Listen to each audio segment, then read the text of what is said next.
So here we go. FKA Twigs cites gaslighting, gets trial date in Shia LaBeouf sex battery case. The British actor musician sued the Transformers star in December 2020, alleging he terrorized and sexually battered her during a living nightmare relationship.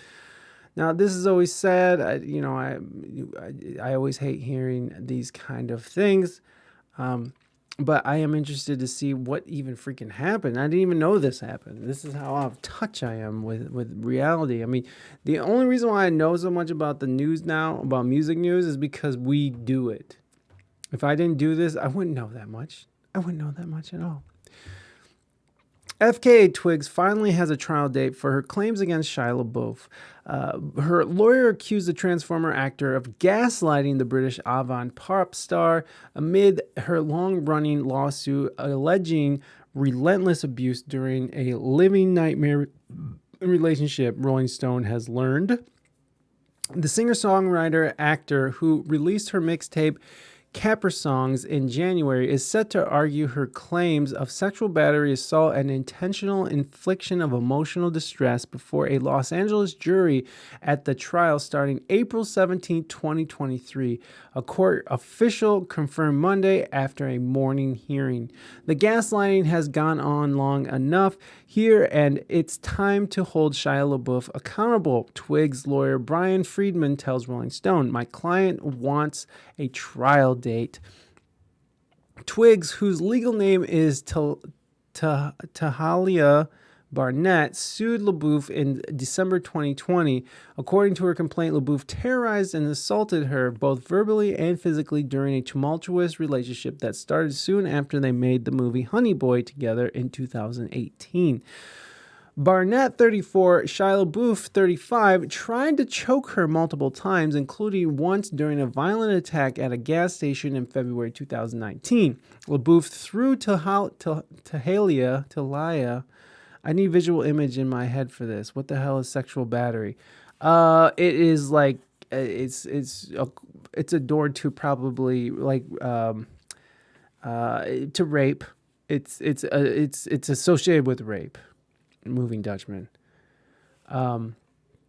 LaBeouf threw Tahalia against a car and attempted to strangle her violently while screaming at her in her face. Ugh, that's horrible.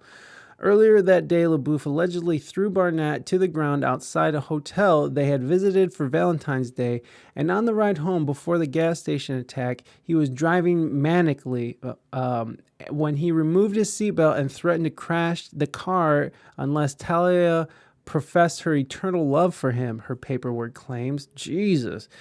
It may be surprising to you to learn that I was in an emotionally and physically abusive relationship. It was hard for me to process too during and after, she said in an Instagram post that coincided with her filing. I never thought something like this would happen to me, which is why I have decided it's so important for me to talk about it and try to help people understand that when you are under the coercive control of an abuser or in an intimate partner violent relationship, leaving doesn't feel like a safe or achievable option. LaBeouf, who reportedly welcomed his first child with partner Mia Goth in recent months, initially struck an apologetic tone in an email to the New York Times, writing, I have no excuses for my alcoholism or aggression, only rationalizations. I have been abusive to myself and everyone around me for years. I have a history of hurting the people closest to me. I'm ashamed of that history and I am sorry to those I hurt. There is nothing else I can really say. See, that's what sucks about alcoholism, is that it brings out the worst in you and in somebody. If you have these sort of demons in you, it brings that shit right the fuck to the surface, and that's what sucks about that.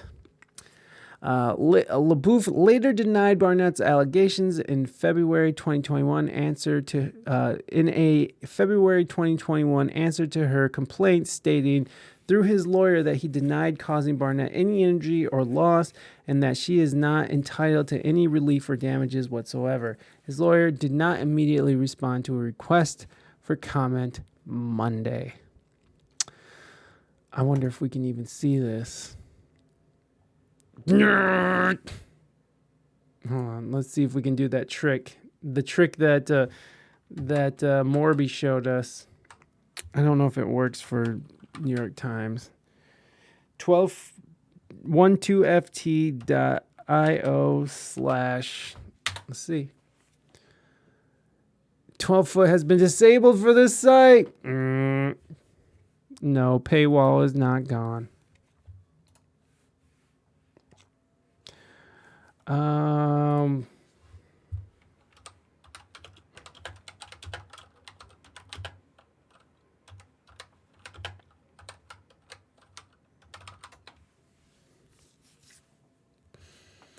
Anytime you hit the page of the New York Times website asking you to cough up some cash, continue reading, hit simply NYT clean bookmark in your toolbar. Magically, it works. Okay. Set donation goes $1 a week. Listen, these news organizations have done it to themselves. They've picked their choice. They picked their sides. They've made their choices. No one wants to pay them or read them because most of it's propaganda for the state. So, and here I am rationalizing why stealing from large corporations is a good thing or acceptable. Intellectual property doesn't count. Anyways, I bet there's a fucking... Okay, let's just look up Shia LaBeouf email to NYT.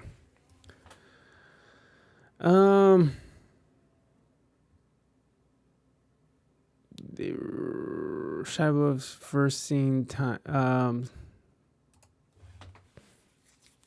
for the first time since FKA Twigs abuse allegations.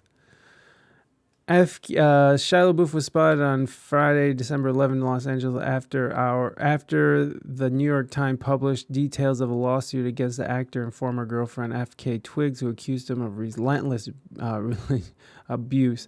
Wearing a windbreaker and a hat. Okay, no one cares about that. So there you go. We'll probably follow this. We'll probably follow this story. All I can say is that's terrible, and I hope that it can be resolved amicably. And,